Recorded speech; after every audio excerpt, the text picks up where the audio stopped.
वैसे आप लोगों को ये मालूम है कि हमारी पार्टी कांग्रेस, बीजेपी व अन्य किसी भी विरोधी पार्टी तथा गठबंधन आदि के साथ मिलकर नहीं, बल्कि अकेले ही अपने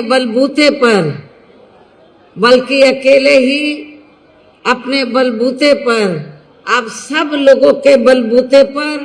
पूरी तैयारी व दमदारी के साथ ये चुनाव लड़ रही है। इसके साथ ही हमने इस चुनाव में भी टिकट बंटवारे के मामले में यहाँ सर्व समाज के लोगों को उचित भागीदारी भी दी है,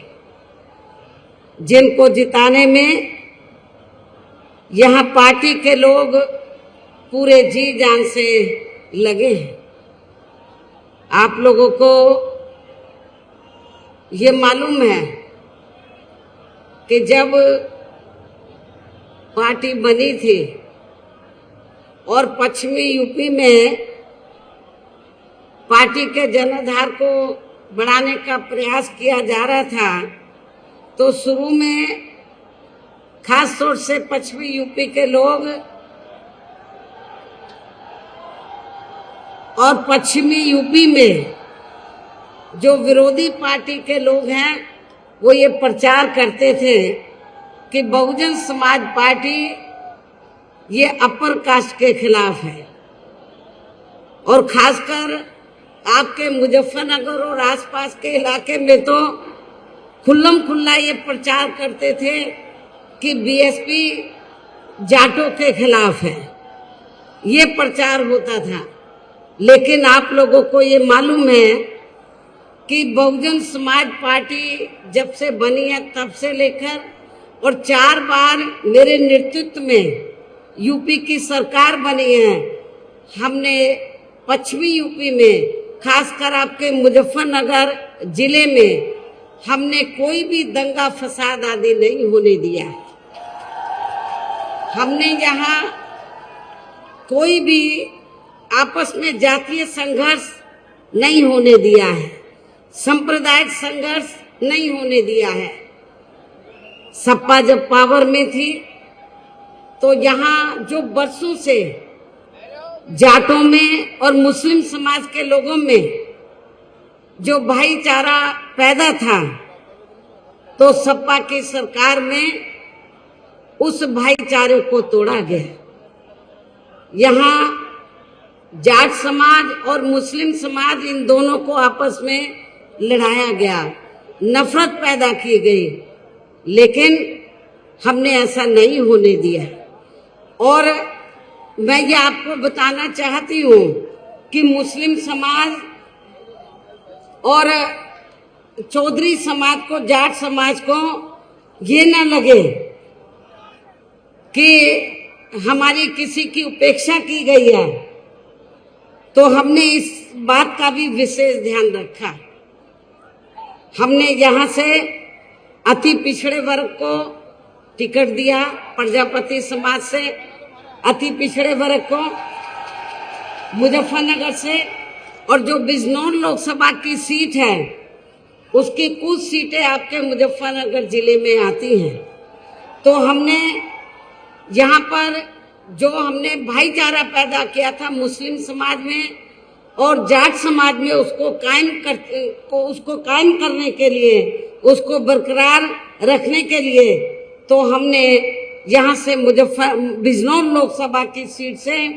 हमने चौधरी विजेंद्र सिंह को चुनाव के मैदान में उतारा है,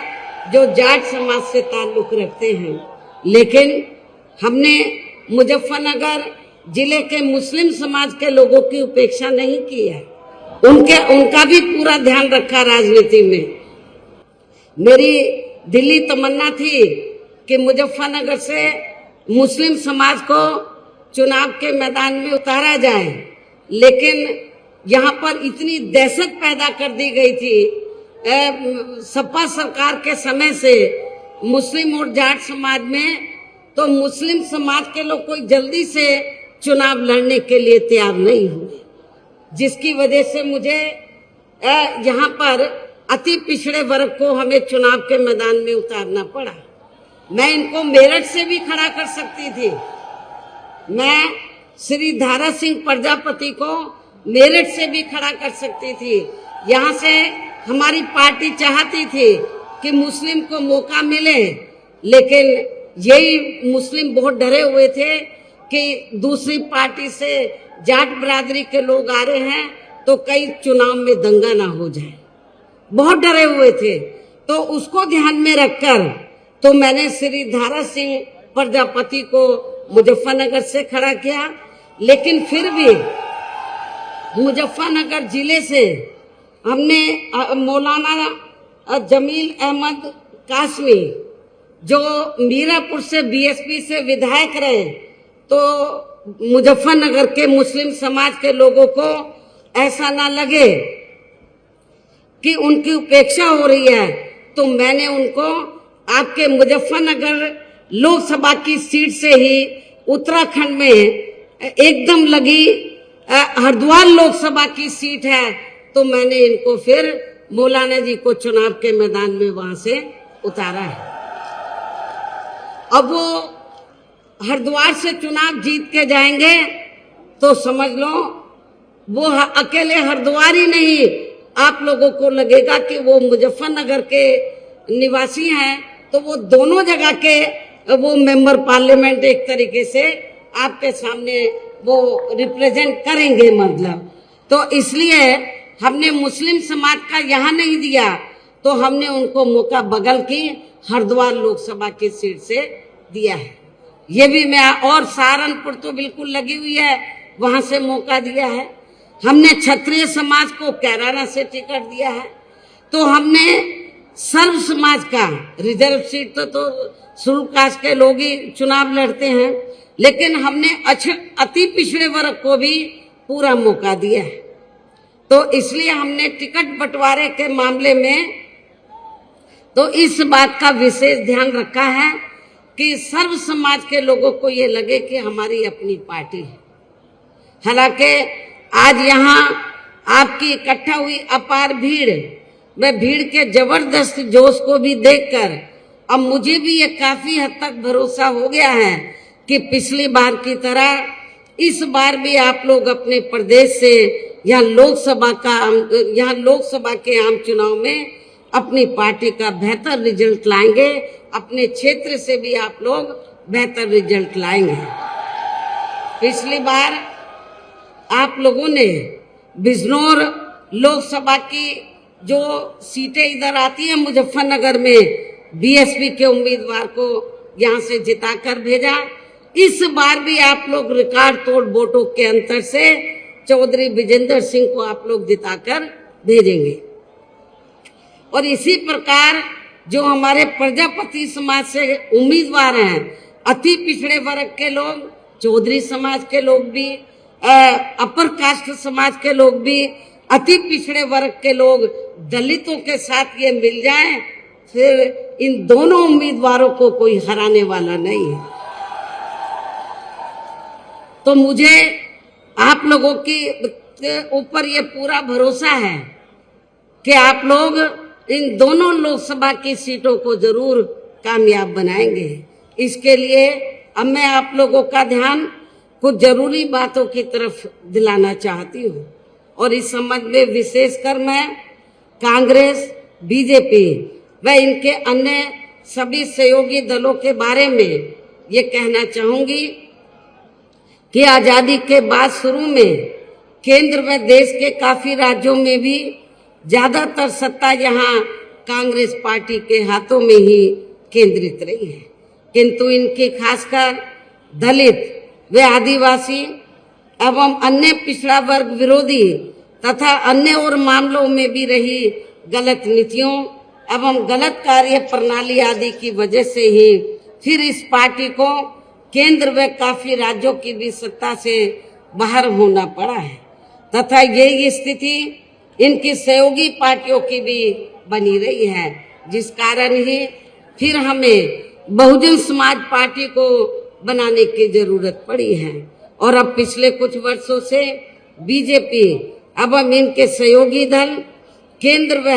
अधिकांश राज्यों की भी सत्ता में काबिज हो गए हैं। साथ ही इनकी भी ज्यादातर जातिवादी, पूंजीवादी, संकीर्ण, सांप्रदायिक व द्वेषपूर्ण नीतियों एवं कार्य प्रणाली आदि से तथा इनकी कथनी व करनी में भी काफी अंतर होने की वजह से ही ऐसा लगता है कि इस बार ये पार्टी भी यानी कि भारतीय जनता पार्टी भी केंद्र की सत्ता में आसानी से वापस आने वाली नहीं है, बशर्ते यदि ये चुनाव इस बार फ्री एंड फेयर होता है तथा आम चर्चा के मुताबिक वोटिंग मशीनों में भी कोई गड़बड़ी आदि नहीं की जाती है। और वैसे भी इस बार चुनाव में इनकी कोई भी पुरानी व नई चल रही नाटकबाजी, जुमलेबाजी व गारंटी आदि काम में आने वाली नहीं है, क्योंकि अब देश की जनता काफी हद तक इस बात को समझ चुकी है कि इनकी पार्टी ने अब तक देश के विशेषकर गरीबों, कमजोर तबकों, मध्यम वर्गीय एवं अन्य मेहनतकश लोगों को जो इन्हें अच्छे दिन दिखाने के असंख्य प्रलोभन भरे वायदे किए हैं तथा अनेकों हवाई व कागजी गारंटी भी दी है, तो उनका जमीनी हकीकत में अभी तक इन्होंने लगभग 1/4 हिस्सा भी कार्य पूरा नहीं किया है, बल्कि इसके स्थान पर इनका ज्यादातर समय व ताकत भी यहाँ इनके अपने चहेते रहे बड़े बड़े पूंजीपतियों एवं धन्ना सेठों को ही ज्यादा से ज्यादा मालामाल व धनवान आदि बनाने में तथा उन्हें हर स्तर पर छूट देने व बचाने में ही लगी रही है, जिनके अधिकांश आर्थिक सहयोग से ही ये पार्टी व अन्य पार्टियां भी अपना संगठन चलाती हैं तथा चुनाव आदि भी लड़ाती हैं, जिसका काफी कुछ खुलासा अभी हाल ही में बॉन्ड की आई रिपोर्ट से भी हो जाता है। इसके साथ ही अब ऐसा लगता है कि कांग्रेस पार्टी की तरह बीजेपी ने भी केंद्र की तमाम सरकारी जांच एजेंसियों का ज्यादातर राजनीतिकरण ही कर दिया है। इसके अलावा देश के किसान वर्ग भी वर्तमान बीजेपी की सरकार में शुरू से ही अपनी विभिन्न समस्याओं को लेकर काफी ज्यादा दुखी व परेशान रहे हैं और अभी भी हैं, जबकि यूपी में 4 बार हमारी पार्टी की रही सरकार ने इनके हितों का भी हर स्तर पर विशेष ध्यान रखा है। हमारे पश्चिमी यूपी के किसान भाइयों को ये मालूम है कि जब मेरे नेतृत्व में सरकार बनी तो हमने आपकी हर फसल का उचित दाम दिया और खास तौर से जो गन्ना किसान हैं तो गन्ना किसानों को पूर्व में और वर्तमान में भी अभी भी किसी की पार्टी की सरकार ने इतना रेट नहीं दिया है तो जितना हमारी सरकार ने रेट बढ़ाकर गन्ना किसानों को दिया। और हमने ये नहीं देखा चाहे किसान है, मजदूर हैं, तो इनके हितों का पूरा ध्यान रखा। इतना ही नहीं बल्कि केंद्र में पूर्व की रही कांग्रेसी सरकार की तरह ही वर्तमान भाजपा सरकार में भी इनकी जातिवादी, हीन, सांप्रदायिक एवं पूंजीवादी सोच व नीतियों के चलते ही पूरे देश में सर्व समाज में से खासकर गरीबों, दलितों, आदिवासियों, पिछड़े वर्गों, मुस्लिम एवं अन्य धार्मिक अल्पसंख्यक समाज के लोगों का भी पूर्ण रूप से विकास व उत्थान आदि नहीं हो सका है। और इस संदर्भ में वैसे आप लोगों को ये मालूम है कि पूरे देश में यहाँ दलितों, आदिवासियों एवं अन्य पिछड़े वर्गों का सरकारी नौकरियों में वर्षों से अधूरा पड़ा आरक्षण का कोटा भी अभी तक पूरा नहीं भरा जा सका है। विशेषकर एससी व एसटी वर्गों के सरकारी कर्मचारियों का पदोन्नति में आरक्षण तो अब काफी हद तक प्रभावहीन ही बना दिया गया है। साथ ही केंद्र व राज्यों में भी विरोधी पार्टियों की रही सरकारों में इन सभी वर्गों को प्राइवेट सेक्टर में आरक्षण दिए जाने की व्यवस्था किए बिना ही इनकी सरकारों के ज्यादातर सरकारी कार्य अब प्राइवेट सेक्टर के जरिए ही इनके बड़े बड़े पूंजीपतियों व धन्ना सेठों को ही दिए जाने के कारण अब इनको पूरे देश में आरक्षण का बहुत कम ही लाभ मिल पा रहा है। इसी प्रकार इनका अन्य और मामलों में भी शोषण व उत्पीड़न आदि होना अभी तक भी बंद नहीं हुआ है। इनके साथ साथ मुस्लिम व अन्य धार्मिक अल्पसंख्यक समाज के लोगों की भी हालत हर स्तर पर यहाँ काफी ज्यादा खराब व दयनीय ही बनी हुई है, जिसका काफी कुछ खुलासा सच्चर कमेटी की रिपोर्ट में भी